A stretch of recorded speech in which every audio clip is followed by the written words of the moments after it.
Student visa විතවුට් අයිලට්ස් යනකොට මම කලින් කියපු එකේදී කලින් කිව්වා වගේම මෙන්න මේ ටික තියෙන්න ඕනේ. මේ ප්‍රෝග්‍රෑම් එක. ඒ කියන්නේ තමන් කරන්න යන කෝස් එක PR eligible කෝස් එකක් කියලා තෝරගන්නේ කොහොමද? PR eligible ප්‍රෝග්‍රෑම් එකක්ද නැද්ද කියලා තෝරගන්නේ කොහොමද? ඒක තමයි වැදගත්ම කොටස. ඒක කෝස් එක වැරදි එකක් තෝරගත්තොත් PR ගන්න බෑ. කෝස් එක හරි එකක් තෝරගත්තොත් PR ගන්න පුළුවන්. right. මේ ප්‍රෝග්‍රෑම් මේ කෝස් එක මෙන්න මෙහෙම තියෙන්න ඕන.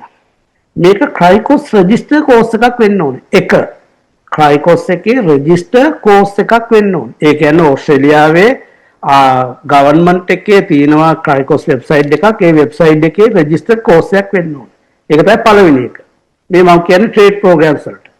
දෙක 92 weeks තියෙන්න ඕනේ කෝස් එක ඇතුලේ අවුරුදු දෙකට. 92 weeks ඉවර කරලා තියෙන්න ඕනේ. සමහර courses තියෙනවා 40 weeks diploma 40 weeks advanced diploma. එතකොට 80 weeks නේ. 80 weeks කරලා තිබ්බොත් බෑ කරගන්න. මේක 92 weeks complete කරලා තියෙන්න ඕනේ. අන්න ඒකයි අපි කියන්නේ අපි එතනදී specialize අනිත් අයට වඩා අපි වෙනස්. එතකොට pre course එකේ register course එකක් වෙන්න ඕනේ. 92 weeks 2 years ඉගෙනගෙන තියෙන්න ඕනේ. දෙක ඒ වගේම තුන්වෙනි ඔප්ෂන් තුන්වෙනි එක තමයි මේ ප්‍රෝග්‍රෑම් එක ඇතුලේ මේ අවුරුදු දෙක ඇතුලේ පැය 360ක් වැඩ කරලා තියෙන්න ඕන. non paid. රස්සාවක් ඒ කියන්නේ ට්‍රේනින් එකක් කරලා තියෙන්න ඕනේ මේ 300 මේ අවුරුදු දෙක 92 weeks ඇතුලේ පැය 360ක් වැඩ කරලා තියෙන්න ඕනේ. ජොබ් එකක් නම් ඒ කියන්නේ යාගේ ඔකියුපේෂන් එකට අදාළව ජොබ් එකක් කරලා තියෙන්න ඕනේ. ජොබ් එකක් නෙවෙයි ඒක පේ කරන්නේ නැහැ. ඒක කෝස් එක ඇතුළෙම තියෙන්න ඕනේ. ඒ කෝස් එක කරන කට්ටිය, කරන ඉස්කෝලේ, කරන කොලෙජ් එක ඒක ඒගොල්ලන්ට හොයලා දෙන්න ඕනේ. ඒගොල්ලෝ කියනවා හොයාගන්න කියලා. ඒගොල්ලෝ එතන 360ක් කරන්න ඕනේ අවුරුදු දෙකට. ඒක තමයි තුන්වෙනි එක. පළවෙනි එක ප්‍රී කෝස් රෙජිස්ටර් කෝස් එකක් වෙන්න ඕනේ. දෙවෙනි එක 92 weeks 2 years ඉවර කරන්න ඕනේ. තුන්වෙනි එක 360ක්. පැය 360ක් වැඩ කරන්න ඕනේ තමන්ගේ ඔකියුපේෂන් එක ඇතුලේ අවුරුදු දෙක ඇතුලේ. හතරවෙනි එක ඒකෙන් පස්සේ ඒකෙන් පස්සේ 485 වීසා එක ඇප්ලයි කරන්න ඕනේ.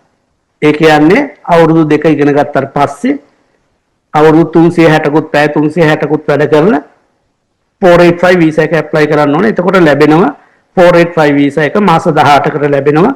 ඒකෙන් මාස 12ක් පැය 1725ක් වැඩ කරන්න ඕනේ. මෙන්න මේ පැය 1725 වැඩ කරාට පස්සේ ඔයාට ලැබෙනවා positive skill assessment එක. ඔයාගේ ඔකියුපේෂන් එක සම්බන්ධව.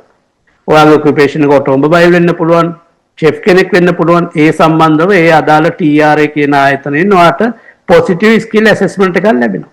මෙන්න මේ positive skill assessment එක නැතුව ඕස්ට්‍රේලියාවේ කිසිම PR එකක් ගන්න බෑ. PR එකක් ගන්න ඕනම කෙනෙක් positive skill assessment එකක් අතේ තියෙන්න ඕනේ. මේක නැතුව PR ගන්න බෑ. එතකොට මෙන්න මේ ගන්න positive skill assessment එක පාවිච්චි කරලා අපි වාට ඕගොල්ලන්ට 494 employee response එකක් apply කරලා දෙනවා. එතකොට ඒකේ පාත් එක හරිම ලේසි. ඒක හරියට අපි ඔයගොල්ලන්ට පැහැදිලි කරා. ක්‍රිකෝස් registered ක්‍රිකෝස් එකේ registered course එකක් වෙන්න ඕනේ. 92 weeks 2 years කරන්න තියෙන්න ඕනේ. ඒ 2 years ඇතුළත පැය 360ක් වැඩ කරලා තියෙන්න ඕනේ. ඊට අමතරව 485 වීසා එක ඇප්ලයි කරන්න ඕනේ. ඊට පස්සේ ඒකේ අවුරුද්දක් වැඩ කරන්න ඕනේ. අවුරුද්දක් වැඩ කරලා positive skill assessment එක ගන්න ඕනේ. positive skill assessment එක ගත්තට පස්සේ 482494 employee response එක apply කරලා PR එක ගන්න පුළුවන්. ඔන්න ඕක තමයි දෙවෙනි කෑලි. අපි කිව්වා දැන් අපි කිව්වා pathways දෙකක් කිව්වා. ඊට අමතරව course එකක් තෝරගන්න හරි course එක PR eligible course එක තෝරගන්න කොහොමද කියලා අපි කිව්වා.